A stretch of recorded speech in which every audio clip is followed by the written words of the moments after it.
What's going on, Soul Nation? Ginger Prime here, and it's time for us to revisit the world of Genshin Impact in terms of content creators versus gamers. Is this game really free? What is the state of Genshin Impact here as we barrel into November? Guys, if you're new, and we've got a lot of new subscribers here at Ginger Prime, welcome. I love you. Thanks for being here.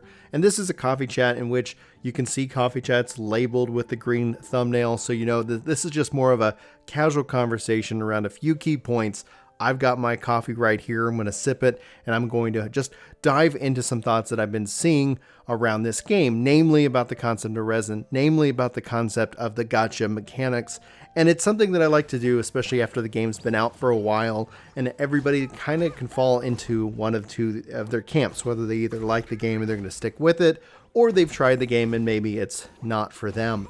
But there's another twist to this mystery. There's another twist to this conversation, and it comes in terms of content creators versus gamers. And as a content creator who's been playing Genshin Impact completely for free, trying to answer the question, that I think everybody has, is this game really free? Is it going to be more punishing later on in the experience? Some gacha games tend to lean into that, and I'm already starting to see that boil up on the forums. I'm already starting to see that boil up on Reddit. People have kind of either come into their own and they're perfectly fine with how the game is managed, or they have complaints and issues that they want to see either addressed in patch 1.1 or beyond. But the twist is, like I said, with content creation, kind of kicks off. I think Mtesh sums it up pretty well. And so he tweeted out, "So I'm going to throw away my Genshin account and go free to play.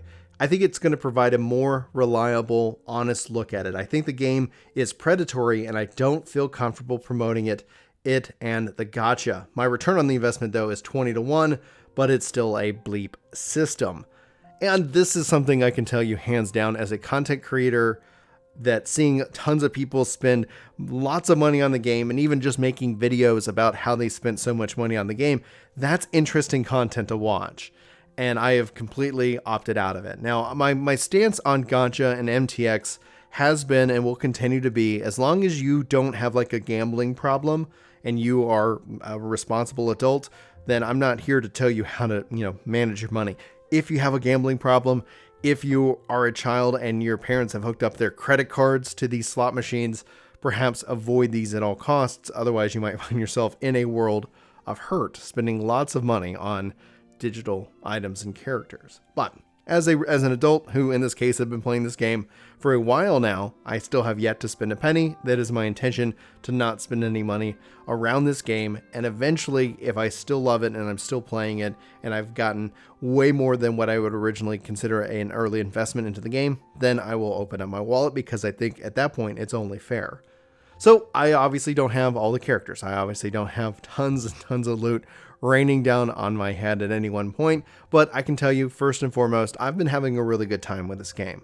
I'm not going to sit here and like slam it for its resin problem, which it has. If you guys have not been following on the forums or watching other creators, the game definitely has an end game problem, in which that as a player, if you're really trying to if you want to play this game more, if you do not want to take a break, if you do not have anything else going on game-wise, and this is the one thing you want to consume, it does lean in. It does feel like you're going to be punished for that, and then you're going to have to either use those primo gems or some other method, or heck, another account.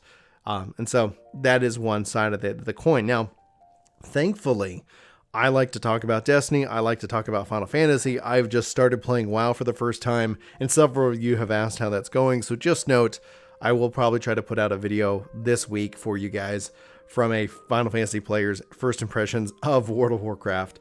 And so just keep an eye on the channel. I'm looking forward to kind of, I've been summarizing my thoughts on stream, and I just want to give it a good amount of work before I sit down and actually do a coffee chat with you guys at that point. But anyway, I digress only briefly.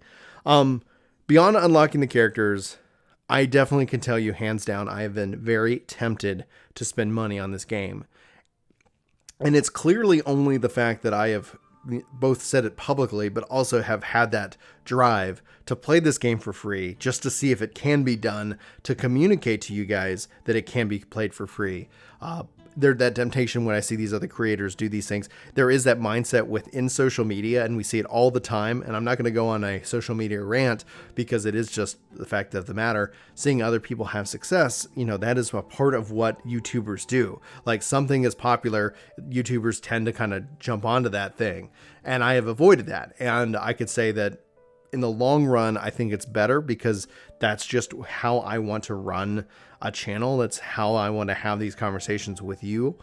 But at the same time, when you see people dropping millions of views, and I've never had a 1 million view video, that temptation is real. Like, should I open up my wallet? And thankfully, I continue to say no, because I think there's a part that, like what MTash is hinting at, is that while he has benefited from this, there is a tinge of guilt that he has going into it. And also being a Destiny creator, this seems like a perfect time for the perfect storm for this game to fall in between what he's like ready for Beyond Light and more. So all in all, I don't fault MTash or any other creator for spending any kind of money and building out their content that way. But I do think that there is that kind of that grouping that, we're all in on this. And thus I could easily see myself, and I do see myself as just a normal gamer, not a content creator in this conversation where, man, it would be so cool to have a couple new characters and try those out, right? Man, it would be really cool to be able to dive in and just kind of explore that world and just have some fun. And I bet that, oh man, that looks so much fun. I bet that's the character that I want. And then the twist of the knife comes into play where you literally are not going to have the RNG to get the character that you seek, and thus the invitation to spend more money. Now, Genshin has had a incredible success built off of the fact that it had like $100 million marketing campaign.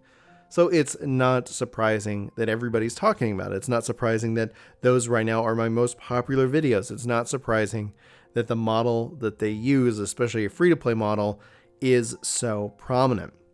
And not just here in the United States, but obviously in the world and the greater world itself. I don't know. Like, I really have enjoyed and continue to enjoy the game, but note that I maybe play it 4-5 times a week. And I jump in, I kind of log in a couple of things, I do a couple of ley lines, I fight a boss or two, I just continue to kind of, chip away at the game, as it is something that I look at more as like the only term that comes to my mind is side piece. To say like, yeah, okay, I'm going to play this game and I'm going to play it, and then I'm going to go play something else that's a little bit more meatier and something that I want to, involve myself with more, like Destiny, like Final Fantasy, like WoW. And so for Genshin being coupled with those games, I think it's a perfect experience for myself, and it's one that I'm thoroughly enjoying. Genshin as a only game I'm playing, seeing especially other content creators and streamers and having more and doing more and being able to get further. I think that essentially is bad. It's bad game design, but it's apparently amazing business design. So just be aware that if you're watching this video, asking the question, is Genshin worth it now?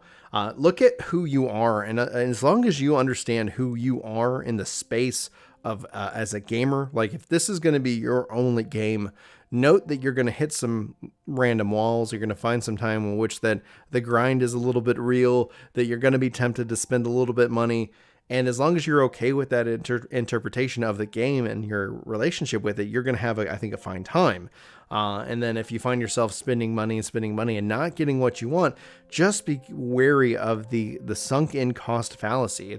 It's what has made a lot of free-to-play games so successful. You've ended up realizing you've spent so much money, it becomes hard to leave it. Look at Fortnite, look at Apex, look at all of these giant battle royale and very popular games. At some point, you're like, I've spent so much money. It's harder to walk away because at some point you have to look yourself in the mirror and realize like you either just spent a lot of money and you're not playing that game anymore and you're not happy with it, or you just spent a lot of money and you've had a great experience with that game and you're proud of it. Like, you got to know who you are and your relationship with the game itself.